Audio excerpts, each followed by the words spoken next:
दोस्तों, अगर मैं आपसे कहूँ कि दुनिया ग्लोबल एनर्जी क्राइसिस के दौर में गुजर रही है, जहां तेल की सप्लाई टूट रही है, क्योंकि दुनिया का 20% ऑयल और गैस सिर्फ स्ट्रेट ऑफ हार्मोज से गुजरता है, वो ईरान ने बंद करके रखा है।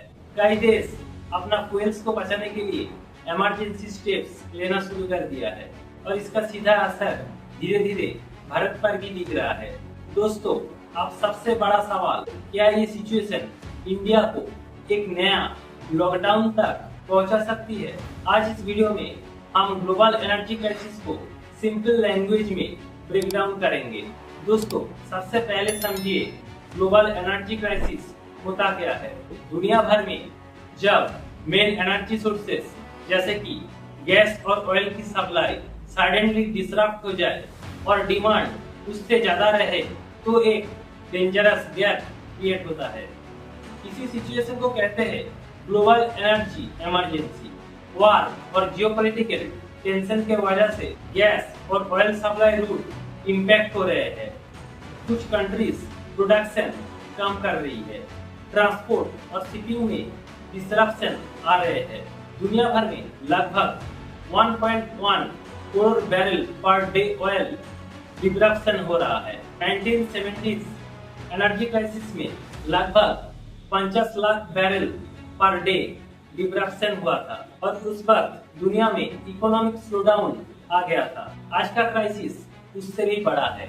आप समझ लेते हैं दुनिया के बाकी के देश कैसे इस क्राइसिस को हैंडल कर रहा है। फिलीपींस ने नेशनल एनर्जी इमरजेंसी डिक्लेयर कर दिया। श्रीलंका लोगों को काम से फोर्स लीव दे रहा है। पाकिस्तान ने वर्किंग आवर्स कम कर दिए। वियतनाम वर्क फ्रॉम होम को प्रमोट कर रहा है। एक सिंपल गोल है सबका, फ्यूल बचाओ और कंजम्पशन कम करो।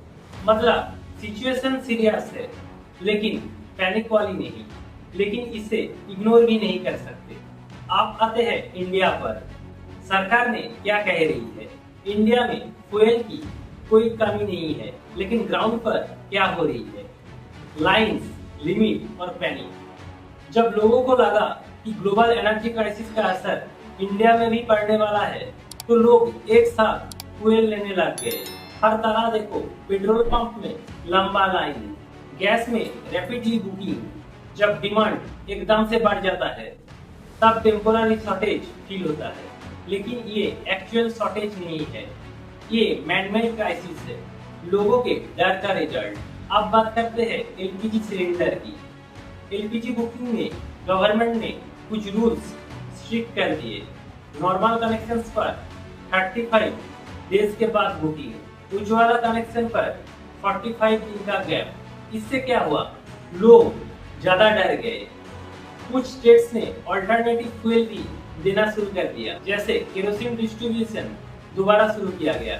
23 मार्च मोदी जी ने पार्लियामेंट में कहा, हम कोरोना के समय भी एकजुटता से ऐसी चुनौतियों का सामना कर चुके हैं। अब हमें फिर से उसी तरह तैयार रहने की आवश्यकता है। इम्पोर्टेंट बात, उन्हें एक बार के लिए भी लॉकडाउन वर्ड यूज नहीं किया। फिर भी लोग पैनिक क्यों हुआ?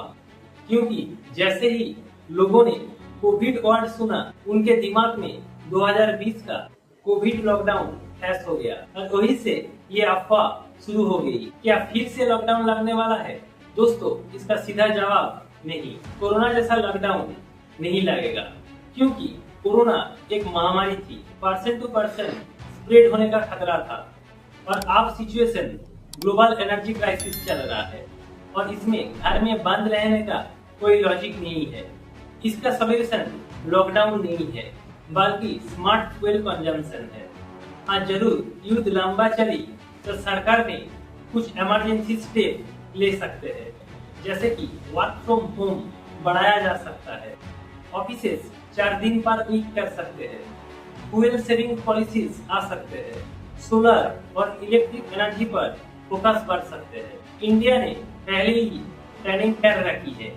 पहले इंडिया में 27 कंट्रीज से ऑयल आता था, अब ये बढ़कर 41 कंट्रीज से ऑयल इंपोर्ट हो रहा है। इंडिया के पास 53 lakh metric ton oil reserve है और 65 लाख मीट्रिक टन ऑयल का रिजर्व बन रहा है। इंडस्ट्रियल गैस सप्लाई कम करके डोमेस्टिक गैस सप्लाई को बढ़ाया जा रहा है।